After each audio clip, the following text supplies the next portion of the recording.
Team Empire, of course. My bad. Okay. Silence. A complete silence. That was the death of my career right there. Alan, yeah. you make stats so exciting, dude. It's He does, amazing. doesn't he? I was on the edge of my seat. I was like, wow, what numbers. It's amazing. Yeah, so here we go. MVP Phoenix versus Team Empire. Team Empire coming to this as the favourites to win, but we've already seen today that favourites, it doesn't really matter at the International. Yeah. There are no favourites anymore. I mean, eHome taking down Secret 2-0, you'd have to probably give me like 1 to 20 odds on that, I would say. Like Really? 1 to I 10. think you'd have to give way higher odds than that. I mean, it's crazy that eHome actually upset that. I'm still like a little wow. It's just amazing how that happened. TI is always so unpredictable and crazy. Let me be very clear. If you gave me 1 to 20 odds on any team in this tournament beating another, I would bet any amount you want to name. 2-0. These are really 2-0 is tough, but these are really, really good teams. I think eHome was definitely a huge, huge underdog, but I mean they outplayed them in that second game so thoroughly. Yeah, outplay and just, you know, they looked like a team. eHome definitely came together. Everything they did was, you know, well executed. The pickoffs, CTY did not just shine as an individual, but he also worked really well together with his teammates. And you know what that makes me think about? I want to go back to something that Pyrian brought up, and that's that, you know, Team Empire so far in this tournament have really only had one mode. They've gone at you, and they've gone at you hard. And, of course, that's kind of the CIS Dota stereotype. And that's a big question that I have going into this as well. MVP Phoenix play very well as 5. They're going to take the fight to you early. Are Empire going to be able to sort of diversify their play a little bit? I think at some point in this series, they're going to need to play more than one style. Yeah, I think they will need to play more than one style, but they're also going to be happy to meet any type of aggression because LGD came out swinging as well in the second game against Empire. And Empire, like there was a massive bloodbath going on the bottom lane. If MVP go into the similar type of approach, you're going to have extremely good coordination and individual talent to outplay Empire in their, you know, home turf, which is chaos. How much of that decision do you think is going to depend on how the first game goes? Like, let's say for the first game, they decide to fight and they lose. Do they then say, well, we've got to try something else because we don't want to do that again? I mean, it's hard to play a fighting game and not win and then come back and do the same thing again and think, well, maybe it'll work this time. I think a lot of teams are kind of scared of trying the same thing too many times in a row and it failing. There must be a tendency at some point to say, all right, we'll try plan B. I mean, sometimes it's just tweaking a little bit. For example, we saw Secret go with the anti-mage, which is pure late game, but you can always mix it up with like a Magnus anti-mage, which is, you know, heavy team fight and heavy late game. And, you know, it's always just a balance of things in Dota. Yeah, I think that's definitely the case. Like first game, more importantly than draft, I think it sets the tempo of your mentality. It's not really about, I don't want to play the same style. It's more that, oh, now we have the pressure to win 2 games in a row. Being able to take it step by step is an important skill as well there. So I think that's the biggest thing, just getting the momentum of your opponent. Yeah, I really think Empire are a better team when Resolution is on a hero with serious late game potential. They run a very, very strong Tiny Wisp. I mean, Silent is such a steady performer. To me, one of the more surprising things that we've seen is Silent made a couple major misplays yesterday in Game 1 against LGD. Oh, yeah. Oh, I mean, Look at come this on. guy. How can you argue with that? Nuts is looking so confident and happy today. Even when they walked out on stage, he's just here to play. I think there's the happiness of being into the best of 3, actually, just not dying in the first round. Oh, yeah. And, of course, knocking out Newbie was a great performance already. And, I mean, I will admit it. I actually had to go and give these guys a hug in the suite afterward because, you know, I got to know them a little bit in Columbus, and this is just a great team with a great attitude. Yeah, that can be said about both the Korean teams. They're really amazing players and personalities. I don't think my tweet to the Korean government worked. And I think March is still going to have to go and join the military. But maybe you gotta try. If they win this best of 3, we'll try again. Yeah. The campaign lives on. Let's do it. And set March free. And get behind it this time because there wasn't nearly enough retweets. Well, we need thousands. Yeah. Basically. Millions. Millions. No problem. So in terms of bans for this game, you're looking to ban the heavy fighters. I think like if your first pick, you don't want to ban Bounty Hunter, but Empire did it anyways, although I would have thought that would have been a really good first pick. Queen of Pain, Undying, and obviously Leshrac. Gyro, maybe you can slip through a little bit, but BH would be just a pleasure to get. Yeah, it would have been nice to have the advantage of having Bounty Hunter to keep track of the enemy and just, get more out of the team fights. But Queen of Pain is so solid. I think it's more about having strong laners as well, and than just having strong team fights. Because flexibility. Yeah, exactly. Having strong lanes, you go into the fights very easily. Yeah, I mean, we just saw, right, this was our big point of contention in that last Secret Draft, was picking the SF and the AM so early. It really locks your lanes in. The Queen of Pain, Empire runs her in all 3 positions, and boy, oh boy, this is a combo. I feel like a lot of people have just forgotten about the Bristleback Wisp. This is a tremendously scary combo. And it's a favorite of MVP. They have played this so many times before, so going back and saying, hey, Bristleback and IO first pick, let's do it. It's pretty hard to counter. There are some heroes that are very good against Bristleback, and we have seen like Witch Doctor who's good against the Wisp and so on, but it is always scary going up against these two together. I think you need a support that deals with it, like Disruptor or Winter Wyvern or Naga Siren. I would probably say Shadow Demon too. Shadow Demon's decent, but you don't need to pick it in the first phase. There you go. Any pick, anytime I see the Wisp. The Bristol IO, I've seen that picked a lot, especially if they think it's going to be a weak safe lane. Like if they're running a jungler or something, it's absolutely disgusting. There's no real way to stop it. But I mean, they're just throwing it out there. Like, try and stop this. I mean, how bad is the Wyvern for that combo? Do you think that's going to just destroy it or not? It's bad when he gets levels. Like, Winter Wyvern can definitely do a lot when he has level 6, but really early on, it's tough to contest this. And the laning power of Wisp and Bristleback is definitely terrifying. They can go off lane or mid, like they can do different lanes with it too. But they have the right heroes to just blow up the Wisp right now. Yeah. Like, Queen of Pain and Winter are perfect. Overall, Winter Wyvern 24 and 11 head-to-head against IO in 6.84. Wow. It's one of the hard counters in the game right now. I hate Winter Wyvern. I'm just going to put that out there.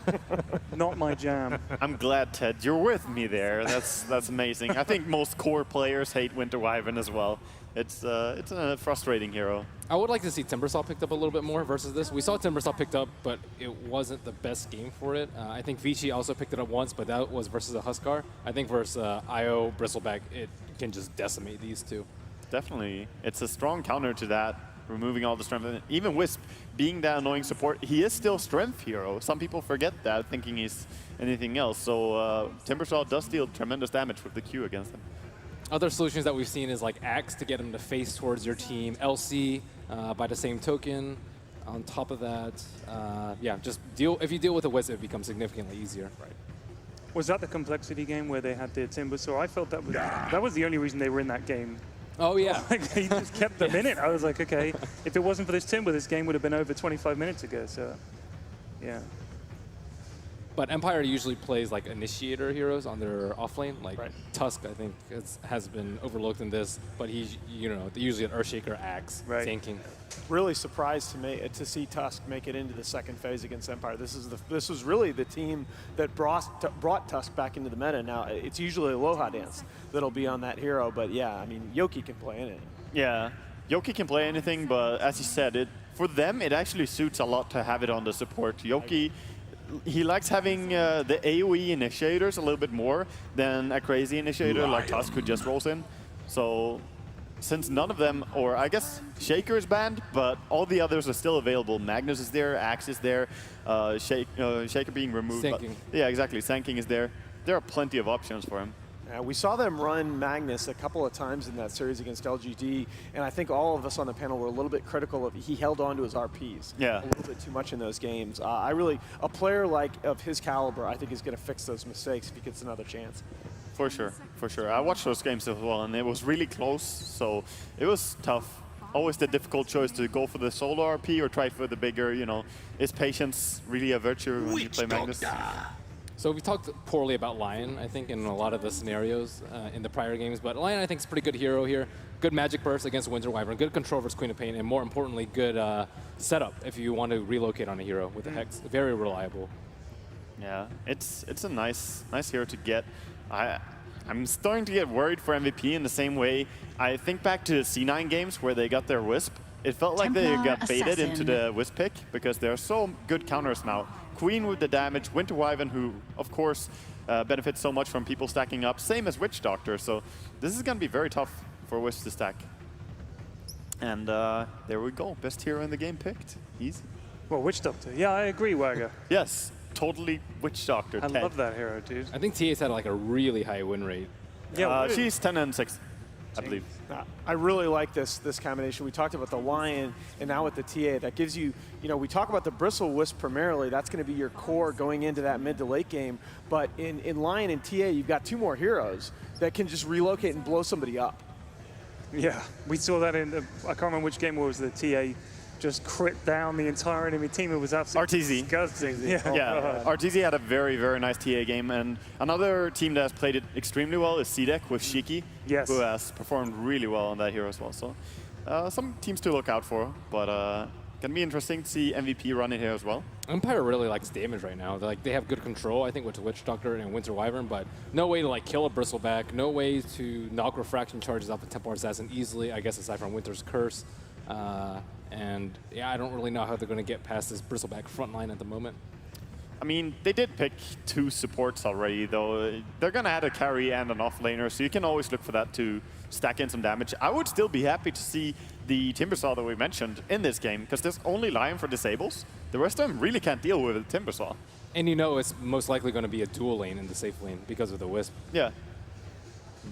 Could you just get something for Empires, just any hero that builds a Silver Edge that kind of fits, trying to get rid of that passive of Bristleback? Would that be a reasonable counter here or not? Yeah, it is a very good thing to have the Silver Edge. It just takes quite a while before you can farm it. But if you can get that, that makes Queen of Pain's job a lot easier, as she can just go in.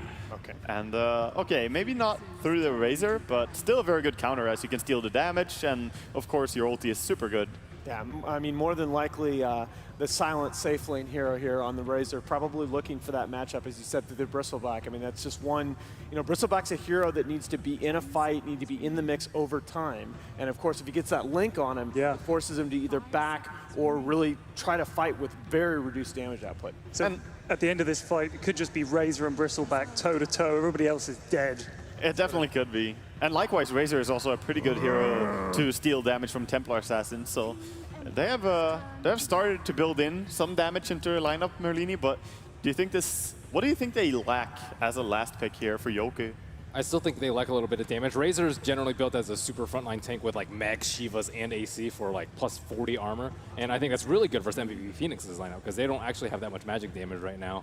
So I think he is really good to draw attention away from his other teammates and to keep the Bristleback at bay. I like the pick.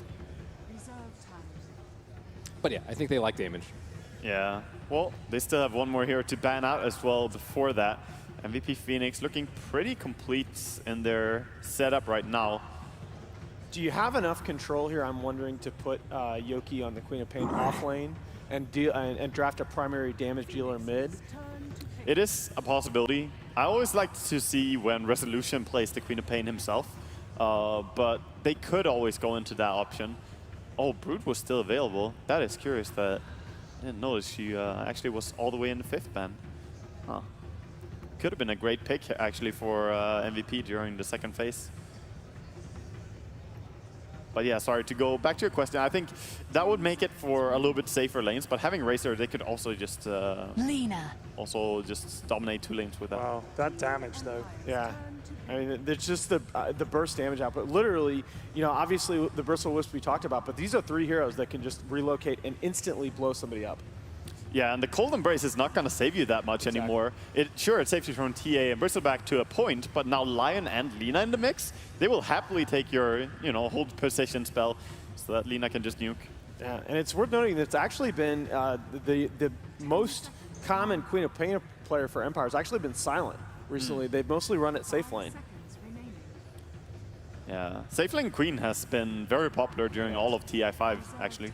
During the group stage, it was popularized. So is this Lina safe lane or is it going to be Lina off? This is kind of what I expected to happen. That you needed a damage dealer mid, a mobility hero, and I think Storm fits the bill rather nicely. Yeah. This is going to be curious. I think the lanes are really important, and both teams are going to mind game each other here. So I think the early scouting is super important. We'll see what they can do. Okay, thank you very much, gentlemen. Yes, mind games galore. Let's see how it all shakes out in our first game. In the lower bracket with Odie Pixel and Synderen. Hello, ladies and gentlemen, and welcome to the first best of 3 here in the lower bracket. Team Empire up against the side of MVP Phoenix in a best of 3, and it's going to be quite a best of 3 as well. Phoenix, they've proven a lot over the games that we've seen them recently in TI. And Empire, of course, a massive name with a massive following. Yeah, I do agree. I think the general consensus among the panel was that Empire go in as favorites. They had a pretty good series against LGD yesterday where they actually had a shot at winning that series, let's be honest. They could have won the first game, and they actually did win the second game. So LGD looking like one of the strongest teams in the tournament right now. But MVP, like you said, they did overcome newbie yesterday, and they're in high spirits, which should not be underestimated. If you're feeling good about your team, if you're feeling confident, that can always give you that little bit of extra boost that you need to go in and win a match as underdogs. So I'm just happy to see IO Bristle. Absolutely. I agree 100%. I feel like this combo just doesn't get picked enough. Teams started figuring it out a little bit more and counterplaying it more, but MVP has had good success with this. It's the reason they're here, actually. I feel like as far as the wild card went, the IO Bristleback saved them, I think, 2 games in a row. At least once did they win an absolute key match with this, to my memory. So they're good at this. Yes, it's absolutely. one of March's best. The thing is, though, we've got to remember they were talking a bit about the fact that Empire, they've picked a lot of things that are very good against the Yes. So they've got the Witch Doctor, they've got the Wyvern, and of course they've got the Razor, which is very nice against a Bristle who likes to stick around in the front of the fights and run around. That's going to be an easy damage steal with the static link for Razor, essentially. And in addition to that, they last picked the Storm, who is one of the best heroes against IO. You can always find the IO. Storm can, most of the time, simply just solo IO if there's no direct counterplay out of the stuns of MVP. And the only real counter they have that's reliable is Lion. So Nuts has to play a really good game here for Resolution to not take off and just roll them over. We're going to see both teams respectively grabbing themselves the rune. IO should have the straight up gold here thanks to that to the bottle. So we're going to have the bottle, of course, straight out for IO. So it's going to be a very nice start for Febby. And it's going to be interesting to see where Febby kind of hangs around at the beginning. Are you imagining we're going to see him just helping out Kyo in the mid lane before going up to join forces with the Bristle? Or where does Febby kind of position himself in the early game? I think he might have to go top immediately to get something out of this offlane for the Bristle. If Bristle falls behind, well, maybe not. At least for now, they're going to hang around mid. I guess this is the idea for Empire by moving in Aloha Dance here, is to force the IO to stay. This is not what MVP want to happen because they need a top. March is actually already in a lot of trouble here. Just look at Sound laying into him. He's almost going to bring him down here. He will survive. Oh, one more last hit onto him and would have brought him down. Yeah, indeed, March. Going to be able to salve himself back up, but as you said, this is not going to be the nicest lane here for the Bristleback. Mid lane, TA is going to be given that head start by Febby here with the bottle, trying to help him out CS Resolution here on the Storm, but at the same time, Resolution's got the backup there of that Wyvern. And then kind of left is this bottom lane where you're running this safe lane Lina, who's of course being played by KP, and trying to farm up against Yoku on the Quap, which essentially is another lane that I kind of feel is going to be quite hard for MVP to play against. Yeah. No matter how well they play this bottom lane, they probably can't keep Yoku entirely away. And for him to go in and get an early level 6 has huge implications on the IO's ability to be a hero in this game. Queen of Pain is a hero we didn't even mention, is also very good against the IO. So Empire has put a lot of emphasis, like you said, onto counterpicking that element of MVP's draft. And all in all, just looking over the picks, I feel like what Empire has done really well is they've countered the physical parts of MVP's draft very well. The Bristle and TA are going to have a very hard time against the Winter's Curse as well as the Cold Embrace. But then again, they have a core Lina to try to compensate for that. Getting a lot of farm on the Lina is exceptionally good against White. Mid lane at the moment, QO 11 for 6 against the 6 for 0 of Resolution. QO having an absolute great time here on the TA. Really shutting down the Storm Spirit. Top lane, they're chasing down March and Silent. He's got a very, very good static link off here. 70 damage, 84 damage dollars. Febby could be in trouble. If he gets in range and Silent's right clicks and well alone does with the slow, they'll be able to find themselves first blood. And now they're going to look for more. The damage from Silent is just too much. And it's going to be a second kill there up at the top of the river here for the side of Empire. What a start there for the Dire. Yeah, Febby had good intentions, but essentially just ended up getting himself killed in addition to March. I think if he doesn't tether, they lose March. And he wanted to try to bail out his buddy and, the help a friend syndrome that gets you both killed. We see that from time to time in Dota. Teams have got a lot better at it than they were some years ago. Back then it was very common to try to help a teammate who was in ridiculous trouble and just get killed yourself. But it is, it's a thing. Bottom lane, Yoku just trading hits there with Nuts, backs himself off. Has to be careful now, of course. Nuts, he's hit level 2, so he's got both the Spike and the Hex here.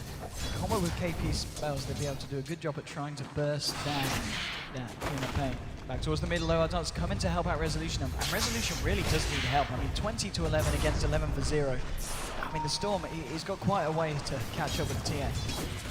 It's the only lane Empire really need to help though, so they could easily even rotate both their supports in here to try and even get a kill on him if they felt like it was a possibility for Always Wanna Fly as well as Low Dance to do that, but instead they're going to focus on top. March again being drained. Again, 70, 84 damage here. They're not going to dive far enough, but it's such a tough lane here for March. He still manages to find a fair bit of XP, has hit level 3. 1 CS. But yeah, the CS is certainly not there for the Bristol. Being healed up here by Febby with his ball. He's still distracting Silent decently, I guess you could say. Silent only sitting on 14 CS in the safe lane to the 20 of Lina because they spend a lot of time diving for these attempts at kills, and, well, it's been 2 successful kills as well. So at least they've accomplished that here. And QO is doing great. So, as Nahat's pointed out, QO is a very explosive player, and he's got incredibly good stats from his competitive games. One thing to keep in mind about those stats, though, is, of course, how many of the games have been against extremely top-tier caliber teams, right? A lot of QO's games, of course, back from South Korea with a less competitive scene, so can skew the stats quite a bit there. I believe some of the stats from there. That would. Yeah, I mean, I think so. But I mean, the thing, of course, about it's impressive no matter what. They've come to an international stage of proving that they can perform on an international level. Absolutely. And standing up very nicely to some of the big teams. And of course, yesterday, as we saw, knocking out the defending champions. Definitely a team to watch. Mid lane, Low Dance still trying to create some space here for Resolution, hanging back there in case QO goes too aggressive onto the Storm Spirit. Still yet to find level 6 in the side plates. He's got to be careful here. Storm taking a heavy bit of damage. Top lane, Bristle hopes to find himself a little bit more of the XP, getting himself up to level 4, but Always Wanna Fly here on the Witch Doctor. The pull through to the side.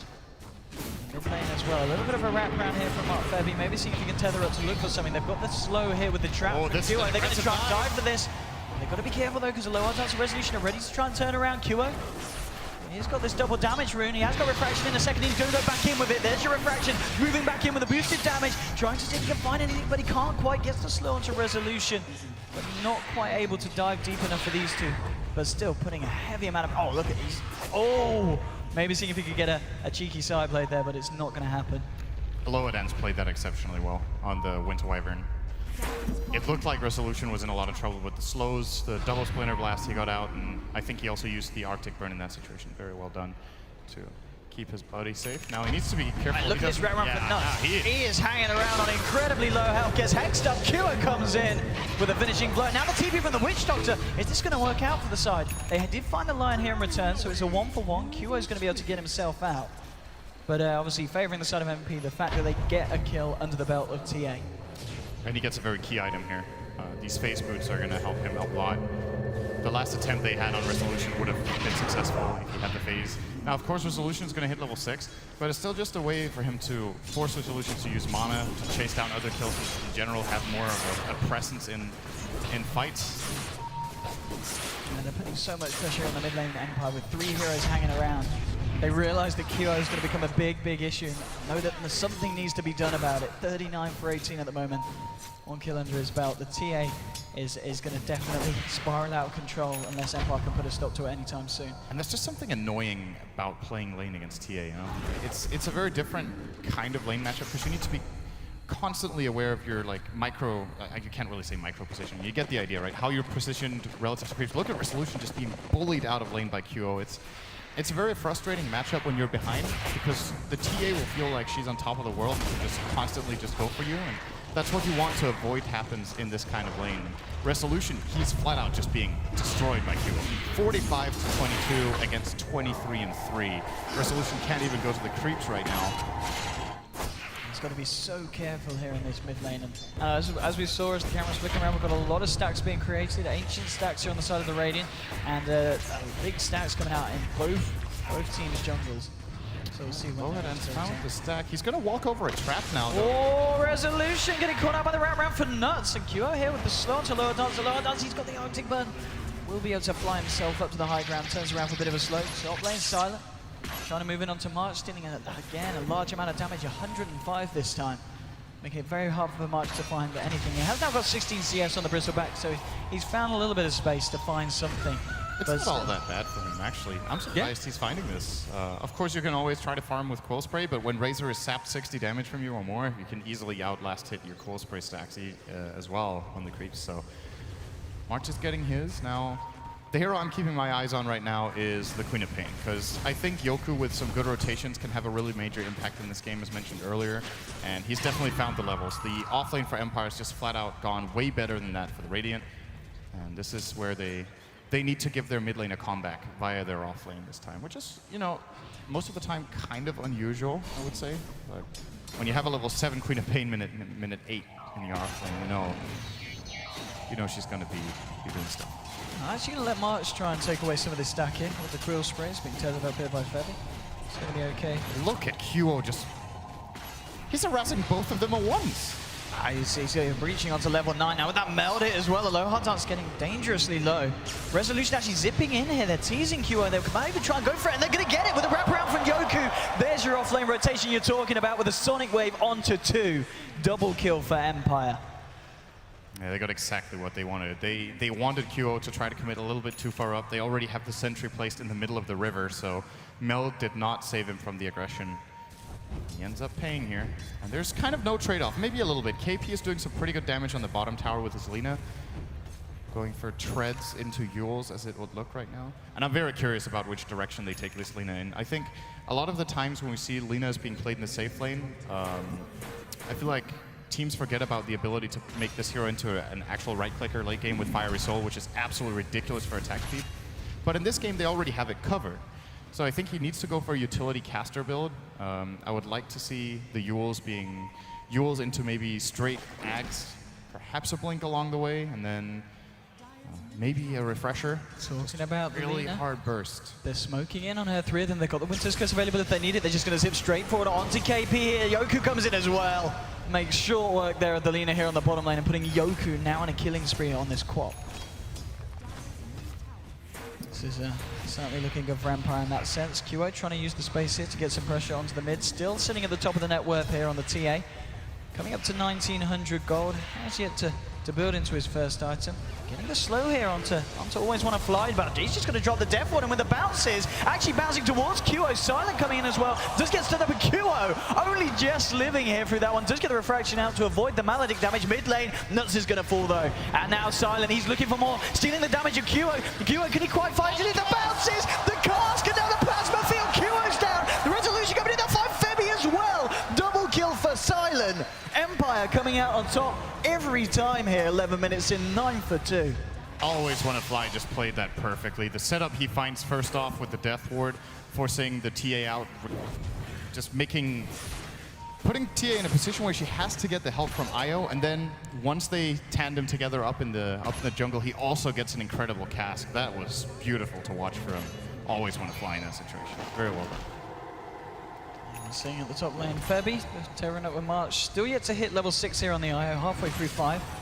He's coming in to harass Yoku, but at the moment it's certainly Empire here with the lead, and they've done a good job at helping out that Storm in that mid lane, in which he was having a pretty nasty time, of course, against QO's TA.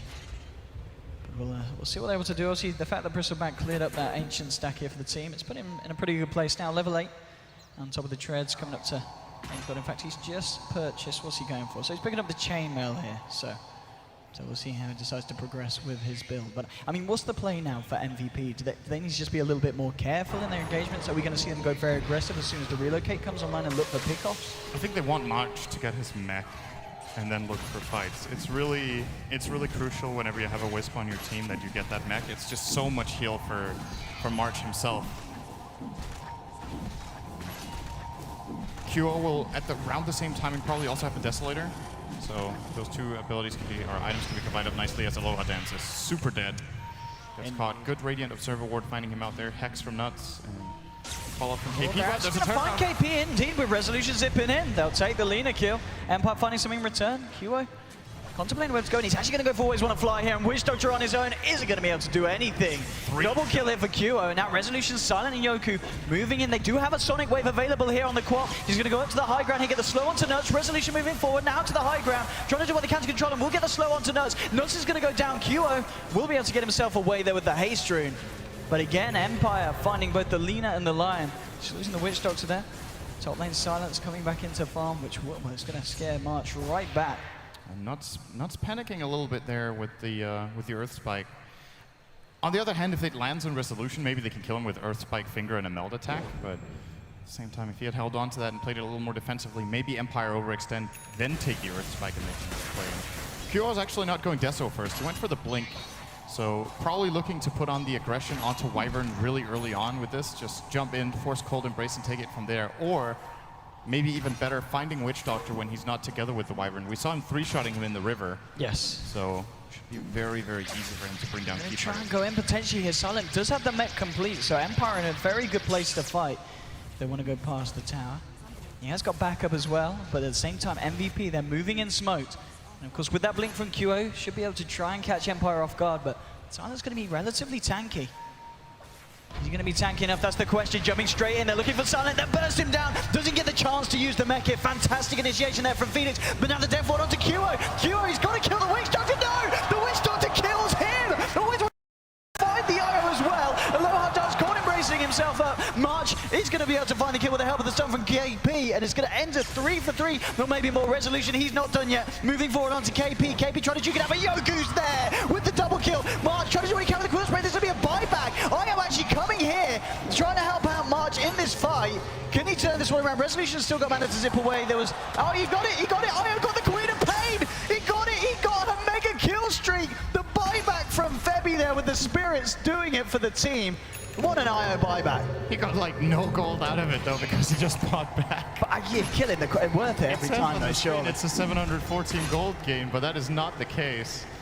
He got almost nothing out of that, but still, I guess it's worth it to get that Queen of Pain kill. But he would have loved to get the full gold for that, of course. Would have given him, I'm not sure what he's actually aiming for in this case. Probably gonna see him getting a Glimmer Cape as his first, I don't know if you can call Glimmer Cape a major item, but for an IO it is, I guess. All right, he'll take the tower instead. Mid lane Q in a lot of trouble here, going a little bit too aggressive, too close to the tower, and Empire to capitalize on that and get the deny as well. QO just overstepping the mark there in the mid lane. 8 to 16 now at the moment. Top lane, we are seeing the side of Phoenix hang around here. That's trying to get some warding down. So he's going to be fine for the time being. He's got the Quap up there, but hasn't got the Sonic Wave yet available. Not looking to jump back in. Bottom lane. Maybe moving in here. Always Want to Fly. He's around here with Silent on the Razor. March on his own. And also Resolution coming down the river here as well. So, of course, March, you've got to be careful on this Bristleback. And they're going to go for him here. He's all alone. Always Want to Fly will move in, and now it's Resolution zipping forward. March standing alone for too long with the Death Ward as well from Always Want to Fly. Bristleback just going to evaporate. No backup there from the side of MVP. When March plays Bristleback, he's not used to dying this fast at minute 16. The other games we've seen from MVP, his Bristle hasn't been counterpicked that hard. So you can easily get into a false feeling of safety. There is going to be the static link available. Oh, with the backup from the stun from KP. Febby there with a relocate, very nicely securing the side of Phoenix, that kill. Resolution with an Invis rune. Is he going to try and fight this? He's got the backup of Yoku. Yoku's got a Sonic Wave available.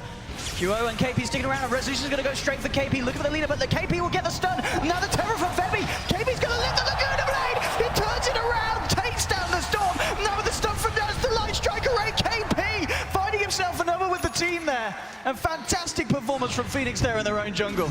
It costs Empire so much that Yoku hesitates for a moment there. He actually has the opportunity to get a 2-hero Sonic Wave, one of them on the Wisp, and the other one I think could have maybe been the Lina in that situation. I'm not sure if that was the target he could hit, but waits a little bit too long, and Resolution. Does Yoku go for something risky here? That's the question. He's got to Always Want to Fly around as well. This is not going to work. There's no way. They're just going to let him take it. So we'll see QO here pick himself up the Aegis. This is the best thing that could happen for MVP. One mistake from Empire. 3 kills, Roche, and closing in on the next core item for Templar Assassin. Less than, how much is that remaining? 1,600 gold remaining for the Desolator, if that is the choice for QO. I think it has to be. I don't think you can go BKB first here. He needs to output the damage. So the Bristle isn't doing too much of it for now. He's coming on the mid lane, gets the pressure on Silent. Now with the static link moving in onto QO. Not going to dive too deep for this one. Has got the backup here of Yoku. And always want to fly. Lower dance moving in now on the Wyvern. They've got the Winter's Curse available here if they want to try and make a jump. At the same time, MVP, they've got backup hiding in the wings. They're just going to try and hold their position for the time being. It's actually the full 5-man now of Empire converging around the mid lane. Have we seen a Winter's Curse yet this game? I don't think we've seen, not a big kind of team fight winning one yet coming out from. Have we seen one at all? I can't remember. It's weird because he's almost level 9, and usually at this point the curse has been used once or twice. It's such a good Bottom lane, they want to try and go for Yoku. Blink into the tree line is incredibly low. March can find the Quill Spray. Oh, it's just not in range. Yoku's going to be alright. March does intention towards the lower dance with the cold embrace by himself.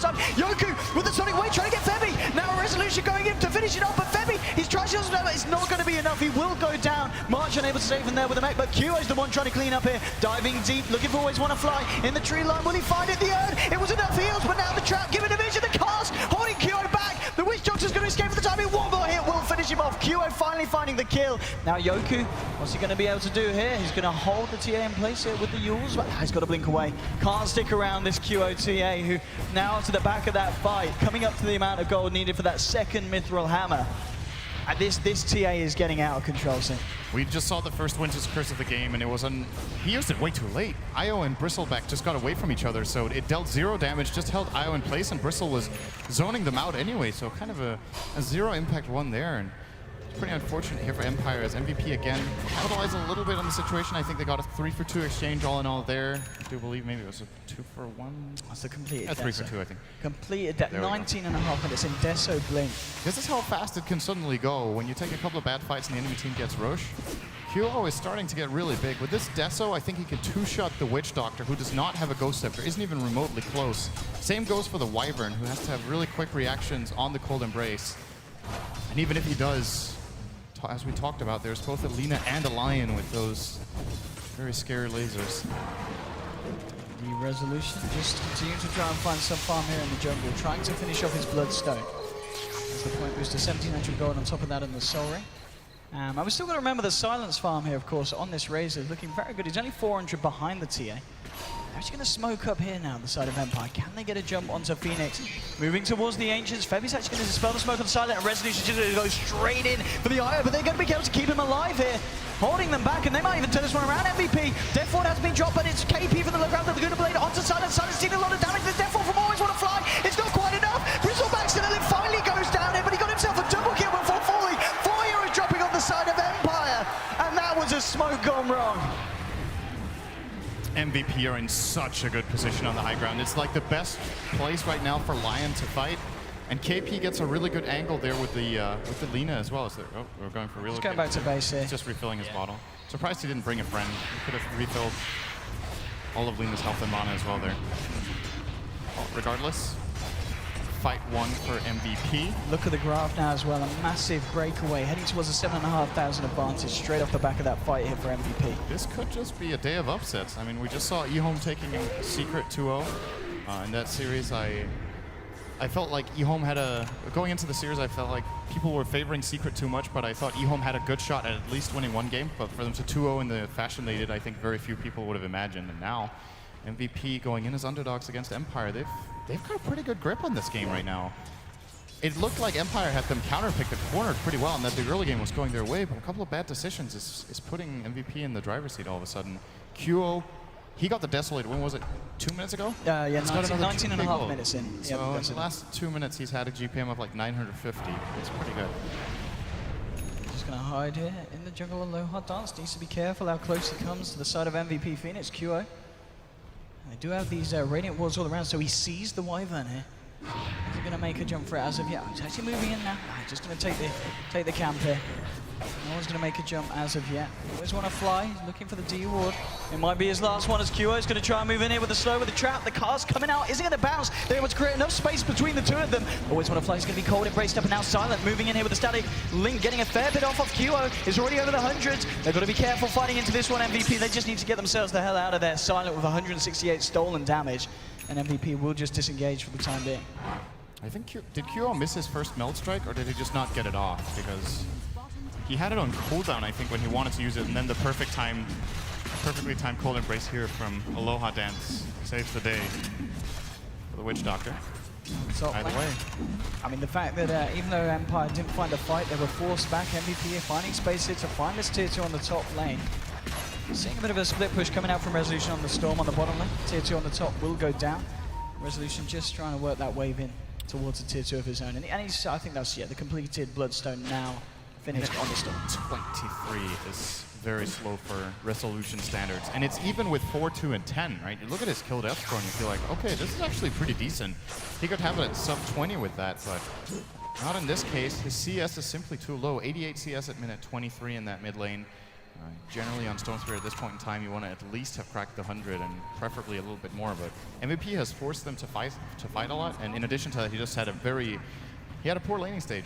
Didn't go the way he wanted. Oh, and March now on the Bristleback. He's got a completed Crimson Guard on top of the mech 23 minutes in. And speaking of bad laning stages, March had a really hard time in the early game as well, and now he's pretty much up to par with what you want to have at 24 minutes with an off-lane Bristle.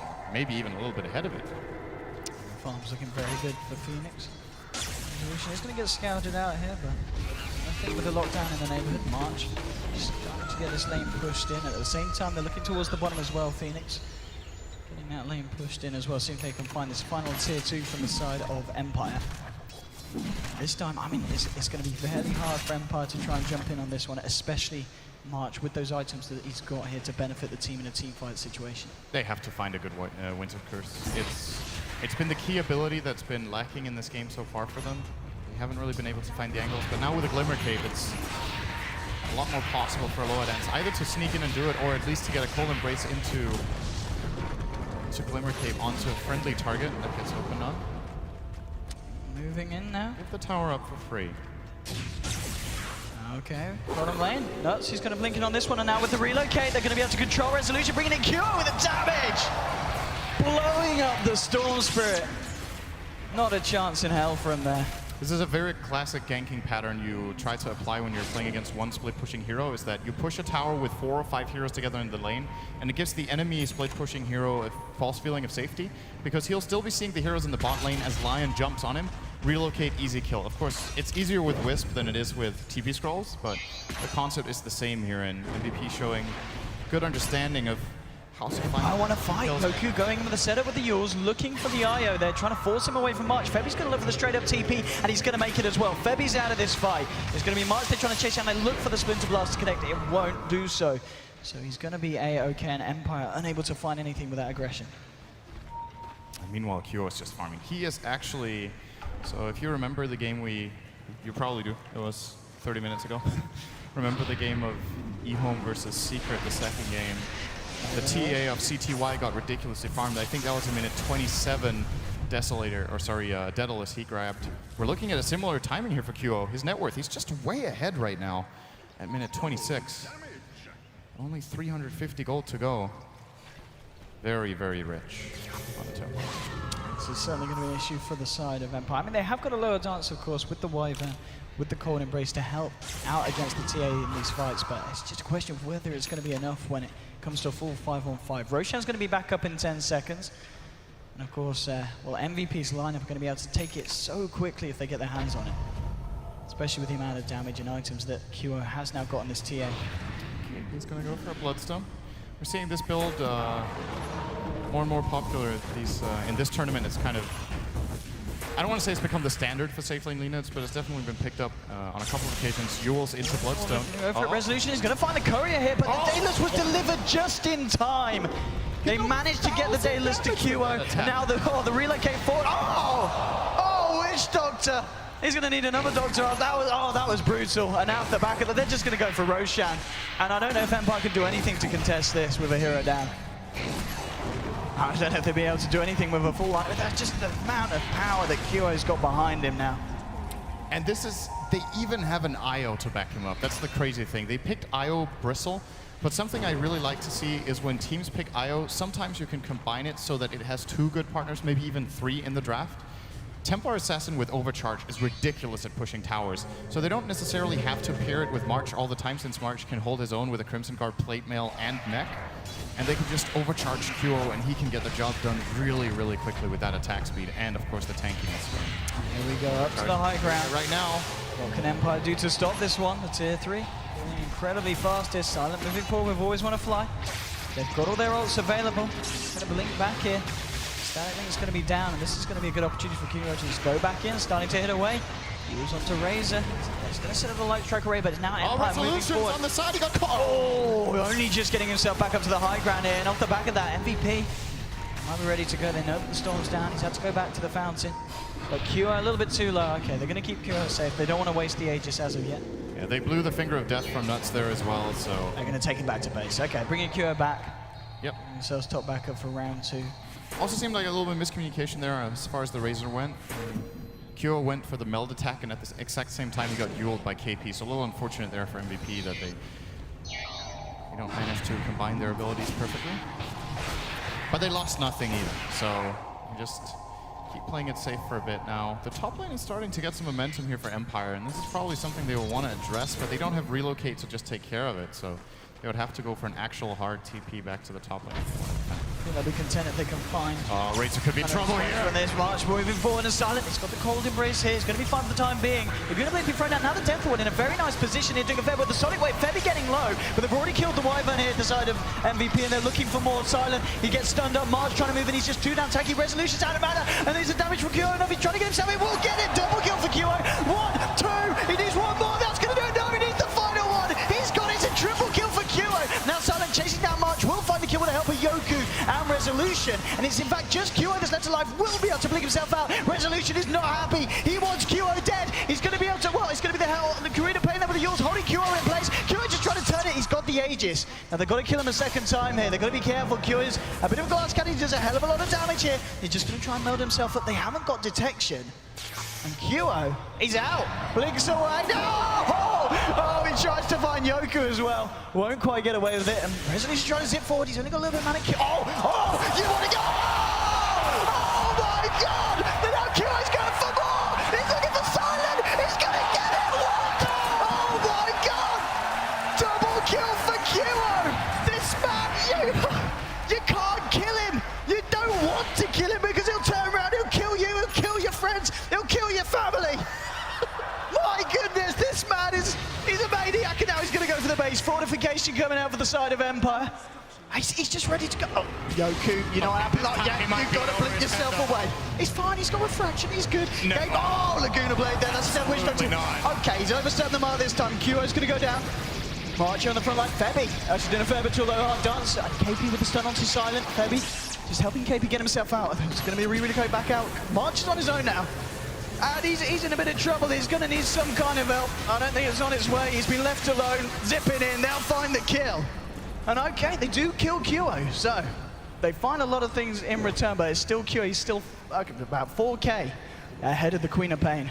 It's very easy after getting a double kill like that to just feel like there is nothing that can stop you at all in the game, but there is a limit. Going to knock on the enemy tier 3 tower with essentially, I think that was a 2-on-4 situation against plenty of damage over time effects to remove refraction is not the play in that situation for QO, so.